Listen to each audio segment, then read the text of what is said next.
Wat is inflatie? Hi, ik ben Tom Lassing, beursbox.nl. Ik ga het vandaag in deze video hebben over inflatie. Dat is geldontwaarding. En in feite betekent het dat spullen in het algemeen duurder gaan worden. En er wordt door de regering, of door de overheid moet ik zeggen, een inflatiecijfer afgegeven. En het inflatiecijfer is een indicatie. Het is niet voor iedereen gelijk. Want ik ben bijvoorbeeld iemand die niet vaak ver reist. Ja, dus de prijs van bijvoorbeeld vliegtickets, ja, die zal mij een worst wezen, want ik vlieg niet. Dus, maar voor iemand anders die wel veel vluchten heeft, die zal dat wel direct voelen van de prijs van een vliegticket wordt duurder. Nou, hetzelfde met hoeveel reis je. Als benzine duurder wordt of als elektriciteit duurder wordt, als je met een EV rijdt, ja, dat heeft dan invloed. Iedereen eet, maar ja, hoe eet je? Ga je vaak uit eten?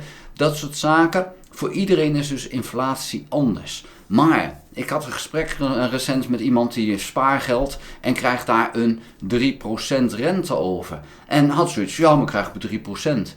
Ja, dat kan, maar als de inflatie hoger is dan die 3%, dan is het dus mooi jammer voor jou, maar dan wordt je geld, je spaargeld, gewoon minder waard. Je hebt wel meer geld, maar je kan er minder voor kopen. En dat is dus een reden dat heel veel mensen zeggen van ja, dan kan ik beter investeren. En dan vooral veilig investeren. Dan heb ik een iets hoger rendement en dan wordt mijn geld daadwerkelijk meer waard. Sparen in euro's op een spaarrekening kost je dus geld. Dat is even iets om je heel goed te realiseren. En vandaar dat het slim is om zo min mogelijk geld op een spaarrekening te hebben in euro's. En wel iets, want je moet natuurlijk wel je spullen kunnen kopen op het moment dat er iets kapot gaat. Als je koelkast kapot gaat, moet je natuurlijk geld hebben om dat direct te kunnen vervangen. Dus wel iets. Maar de rest van je geld zou je eigenlijk ook wel moeten kunnen investeren, zodanig dat je er wel bij kan, maar dat het meer oplevert dan die inflatie. En dat is wel echt wel iets om naar te kijken, omdat inflatie is in feite een stiekeme dief van jouw koopkracht. En ja, inflatie wordt officieel wordt hier houden op ongeveer 2%, dat is het streven. Ja, maar dan is ook de vraag, waardoor ontstaat inflatie? Nou, er zijn meerdere oorzaken waardoor inflatie ontstaat. Een van de belangrijkste is ons geldsysteem. Wij hebben een fiat geldsysteem en dat bestaat eigenlijk uit het feit dat ons geld is een schuld. Is een schuld aan de centrale bank. En het betekent dus dat over die schuld rente betaald moet worden aan de centrale bank. En dat alleen al houdt al in dat er dus iedere keer meer geld moet zijn. Dus er wordt ook, en dat is ook een volgend punt, er wordt steeds meer geld gedrukt.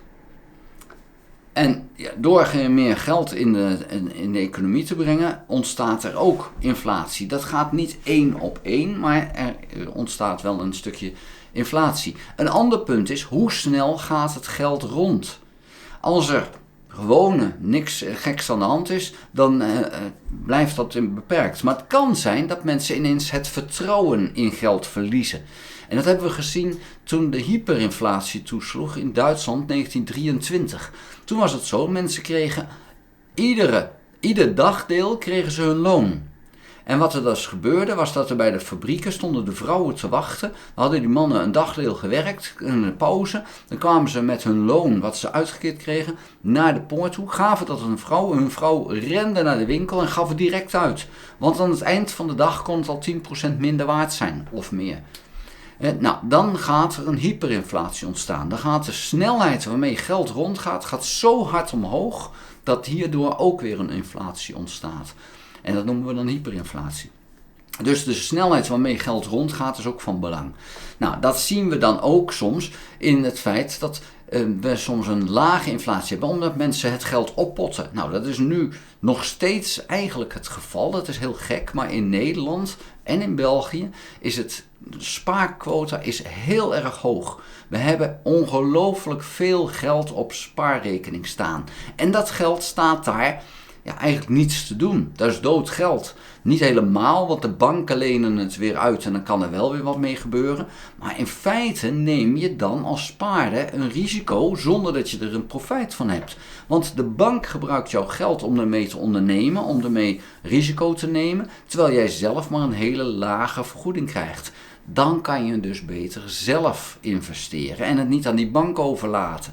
Want als je het aan die bank overlaat en die doet het verkeerd, gaat de bank failliet, ben je alsnog je geld kwijt.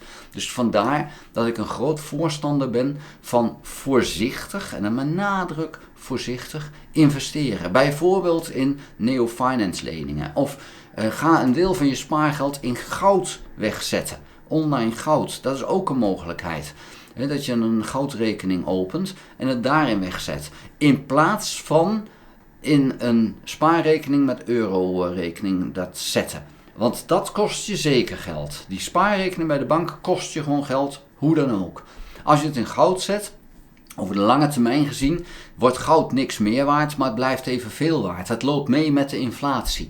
Dat is op de lange termijn. Op de korte termijn heb je wel een fluctuatie waar je last van kan hebben of profijt van kan hebben. We hebben de laatste tijd gezien dat goud een stuk meer waard werd. Dus ja, dan loopt het even ietsje op en zal daarna misschien wel weer ietsje minder gaan worden.